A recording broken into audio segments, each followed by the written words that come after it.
speech is going to be by Saunders.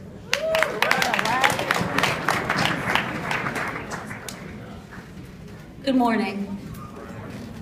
At the age of 5, the universe placed a curse on me. It all began on what I thought was the day before my first day of kindergarten at Springside. My mom and I spent our day at IKEA taming my excitement and shopping for the big day.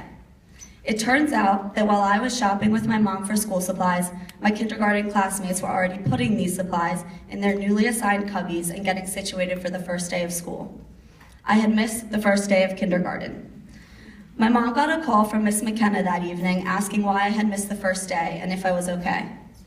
Distressed and embarrassed, my mom begged Miss McKenna to withhold this information from me and simply hope that I didn't notice my first day of kindergarten was everyone else's second. Amy, I'm not going to lie to her. She should know the truth, Miss McKenna replied. My mother sighed and proceeded to explain to me that she thought my first day of school was a day later than it actually was. Missing the first day of kindergarten set in motion the stream of bad luck that has followed me throughout my time at Springside. When the Vare Field House was being built, my parents requested that I have a stone engraved with my name and graduation year on it.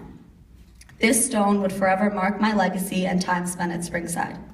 When the field house was finally finished, I was excited to search for my personalized stone on the sidewalk.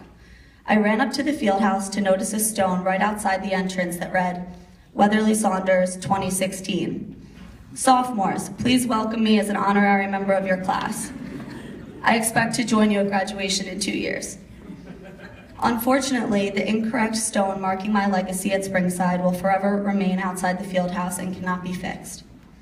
In 7th grade, our grade advisors handed out our class's school IDs in homeroom. For whatever reason, receiving that small shiny card seemed to be thrilling to a grade full of 13-year-olds. I watched as the teachers' big piles dwindled and my classmates compared their pictures to one another.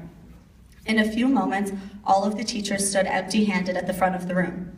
Yes, I was the only one in a class of 68 girls who didn't get a school ID. At the time, this was extremely heartbreaking.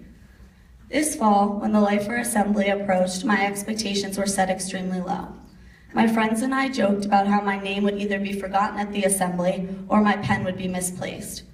When we got an email verifying who the lifers in our grade were and the exact year they came to Springside, I fully expected to be left off the list. However, I was only discredited 1 year, and the list read that my first year spent at Springside was kindergarten instead of pre-K.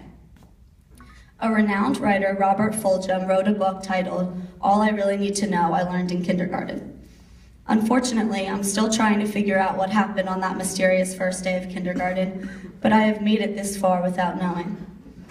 Though much of this bad luck seemed detrimental at the time, as I now reflect back on these situations, I have learned to laugh them off. In no way have these moments of bad luck defined my last 14 years at Springside. Rather, these are the moments I look back on and I'm most entertained by. I believe situations like these are what make time spent at school memorable and amusing. I partially believe that my parents set me up for a lifetime of misunderstandings and bad luck when they made the smart decision to name me Eleanor and nickname me Weatherly. Because of these two entirely different names, I fully anticipate to encounter mistakes throughout my life. But ultimately, I will only be able to control the reaction I have to them. It is in my reaction that defines what effect these misunderstood moments will have on me. This year, graduation is scheduled for June 12th. Because I am a day behind all of my classmates, anyone who would like to come and see me graduate, I will be there on June 12th. Thank you.